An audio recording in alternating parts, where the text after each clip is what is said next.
Hi everyone, welcome back to my YouTube channel. If you are new here, then I'm so happy to meet you. If not, then welcome back.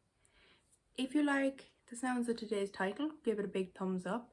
Subscribe to my YouTube channel and turn on your notifications bell and you will get notified each time I have a new upload. So today's video, I'm looking at autistic children and school avoidance and why it's understandable. Before I go any further, I just want to remind people that April is Autism Acceptance Month. So if you don't know a lot about autism, it's a perfect time to learn more. And make sure you listen to autistic voices, autistic advocates, YouTubers, influencers, bloggers, and you'll get a real understanding of what it's like to be autistic. So as always, I will leave all my social media details in the description box down below. If you want to share your own thoughts and experiences, please do in the comments down below. So let's get into today's video. So school avoidance or school refusal is basically where a child or a teenager refuses going to school completely. It can also lead to what some people deem challenging behaviour. But I wanted to talk about why it's understandable that kids might avoid school and talk a little bit about my own experiences. So, first off, from a sensory point of view, school can be extremely difficult for neurodivergent students. And when I say that, I mean the harsh lighting, the crowds, the narrow corridors, the fact that every class begins and ends at the same time. So that means in those narrow corridors, you have everybody out at the one time. There's different noises, different smells, different things going on. You're trying to learn things in class. It's a really, really long day as well.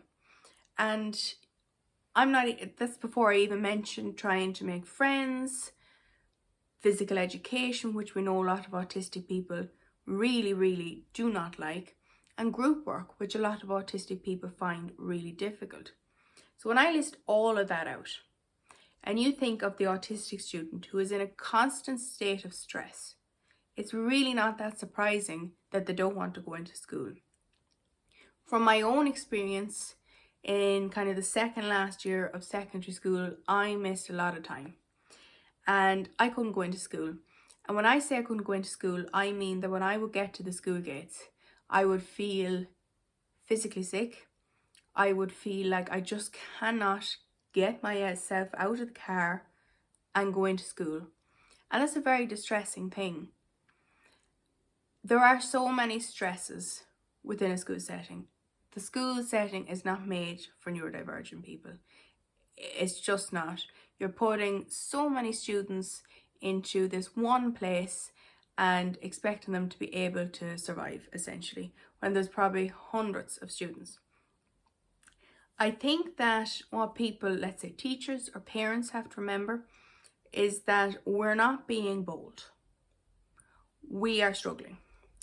And you need to look at what is making that individual student stress the most, because we're all different.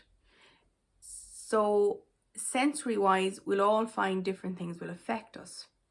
For some people it will be crowds, for some people it will be the harsh lighting. But for a student to actually be able to go to school and have a good experience at school, you need to look at these stresses and look at how you can eliminate those stresses for the students. And that could be talking to students and looking at what can we do to improve this at the school and what would make them feel more comfortable. I think that we find the school setting extremely overwhelming. I don't talk for every autistic person. I talk from my own experience and the experience of talking to a lot of other autistic people who've been through education. I also know that a lot of people will end up being homeschooled or just won't be able to continue at school. And I can honestly completely understand that.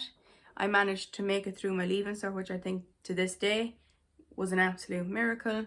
Not sure how I did it, but I got there. So when you have an environment that's extremely overwhelming, this can result in autistic meltdowns, shutdown, burnout, sensory overloads. And a sensory overload is essentially where our senses are overwhelmed, where the noise or the smell or the crowds just gets to us, and that we're just not able for anymore. And different settings can cause this, but I think school is a big one. For me in school, because I do like to talk from my own experience, there were certain things that I found difficult. I found getting from class to class quite difficult because of the narrow corridors, and the place was so busy because all the different students were out at the one time. Something else I found difficult was probably trying to stay organised for each class. So trying to have the books I needed for each class. And honestly, like, the amount of books you have to carry on your back, as someone who now knows they had arthritis and fibromyalgia, that was pretty tough. Another thing I have to mention, I mentioned already, is physical education. Like, the days that I had PE were the days I dreaded the most. And I can guarantee you, if your child or teenager or student or whatever is avoiding school, physical education could be a part of that. I don't think that kids should have to do physical education. I just don't think it should be a requirement. I think if a student has a reason that they're just not able to do that, then let that be an option. I mean, that could be a time that they could go to a quiet space, do some reading, do some study, do some homework, or just simply chill out and relax and hopefully be ready for the rest of the day. I think that it's understandable that students will try to avoid school, because when you have a place that stresses you out so much, it's only natural that you're going to try and avoid it. You're going to try and refuse to go in. This, I know, can be difficult for parents as well as the student, because, you know, we're all programmed to think how important school is, which it is important, but I do think our mental health is probably more important. I would say if your child is refusing to go to school, is struggling with school, talk to them. Talk to them about why. What specifically are you finding difficult? You know, having this big argument before school to try and push them in, it's not really going to work, and long term it's not going to help them. Whereas looking at what exactly is stressing them the most, and then perhaps talking to the school and seeing, can that be something that can be worked on? Could we make changes to help the student? I think that I would say a fantastic book to read is Pete Wharmby's book. He does an entire section on school, and I think he explains it so well, and I think that it is a fantastic book, and I would definitely say have a read of it. I'll leave the name of it in the description box down below. I have spoken about my own experiences of school. I have videos on that as well, if anyone wants to watch them and get a little bit of an idea from that as well. But thank you for watching today's video. I probably had a little bit of a rant. I do love a bit of a rant when I get onto a topic, but I hope you enjoyed it. I hope you got something from it, and yeah, I shall see you soon. I'll see you in the next video.